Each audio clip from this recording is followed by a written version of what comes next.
This essay is called It's Nothing Personal, Baby. While at my local Pathmark grocery store, I was looking at some potatoes when I heard the following announcement. Whoever left their baby in the black stroller, will you please come get him?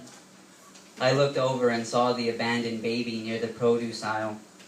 If left to fend for itself, at least it would have nutritious things to eat, I thought. Earlier in the day, I'd read a story about a man who tried to sell a 2-month-old baby on Craigslist. He was selling the baby for $100. I don't know what I found more bizarre, the fact that this man was trying to sell a baby on Craigslist, or the fact that someone actually responded to the ad, inquiring about the purchase. Either way, you have to admit, $100 is a bargain for a baby. Now, whenever I see a baby, I can't help but think, I wonder how much that one would sell for. Twins would probably go for double, while minority children would most likely be sold at discount. While I don't own babies myself, I do have an extensive knowledge of baby products. During high school, my friend Michael helped me get a job at Babies R Us. As a sales associate, I help customers with everything from car seats and strollers to rubber nipples. Part of my job involved carrying merchandise to checkout and, when requested, to customers' vehicles. On one occasion, I carried a stroller to a woman's minivan. After I put the stroller in the car, she thanked me and then added, I would have done it myself, but I just got breast implants. I stood in silence. What did she expect me to say? They look great. Can I touch them? Crazier than my customers, though, were the people I worked with. For example, there was Maria, a 50-year-old woman who was in love with me. She had a heavy Spanish accent and pronounced whole wheat toast as all wheat toast. Then there was an old dust mop named Jim. Jim was so old we believed that he still used gold as a form of currency. He looked like Yosemite Sam and worked in the furniture section.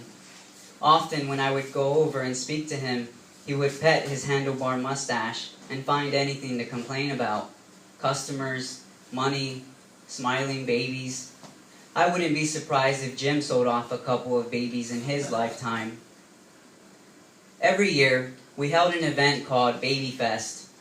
This was a day-long celebration with baby-themed activities.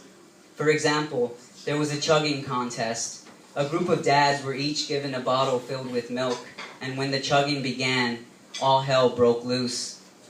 Some dads took a conservative approach, steadily sucking on the bottle, while others savagely bit and tore the rubber nipple to get to the liquid quicker. Part of my job on Baby Fest included dressing up as a Dr. Seuss character, Cat in the Hat. I stood outside in 95-degree weather waving to cars passing by on the highway. When things started to get dull, I decided to light up a cigarette and continue to wave at cars.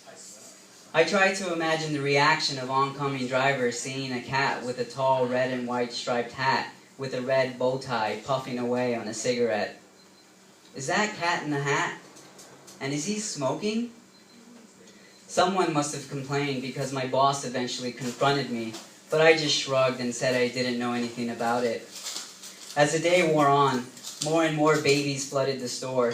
We were slammed, and I was running everywhere to keep up. I was still in my costume, so there were a lot of requests from parents asking me to pose for pictures. Oftentimes, the baby would take one look at me and burst into tears. While holding one of these crying babies, I thought about my cousin Orlando. Growing up, Orlando and I had a rivalry. He was a know-it-all that acted like he was better than me. His family always had more money than mine, and his things were nicer, which only added to my resentment. When his youngest sister Candace was born, everyone was excited. That is to say, everyone except me. This just gave Orlando more reason to flaunt and show off. I must have been 9 or 10 years old when one night his family came over to play cards. Orlando was playing, so I decided to stay in the living room with the baby.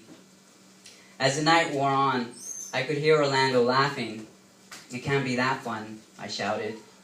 Looking over at my baby cousin, I wasn't filled with joy or pleasure. Instead, I thought, here's my chance for revenge.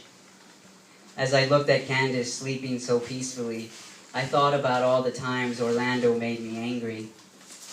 And then it happened. I kicked the baby. It wasn't so much a kick as it was a gentle nudge to the face, but still, it was enough to rock her car seat several times and wake her up. She began to cry, and as everyone rushed to the living room, they asked me what happened. I shrugged and said I didn't know. Meanwhile, Orlando stared right at me, as if my guilt was worn on me like a bib. Eventually, Candace fell back to sleep, and everyone left for the evening. I was snapped out of my memory by an announcement made over the intercom informing customers that Baby Fest was coming to an end. My boss told me to go gather up all the shopping carts from the parking lot and bring them in. As I did, I saw people leaving with their babies. Some of the husbands and wives openly displayed their love for one another, while others openly displayed their contempt. And then I wondered what the world must look like through a baby's eyes. Baby sees mommy pick her up and sing a lullaby. Baby sees daddy laughing while he tosses her in the air. Baby sees her cousin's bare foot coming toward her head and wonders, what kind of fucked up game is this? Baby listens as her cousin incoherently repeats the words, I'm sorry. It's nothing personal, baby. Thank you very much. Yeah.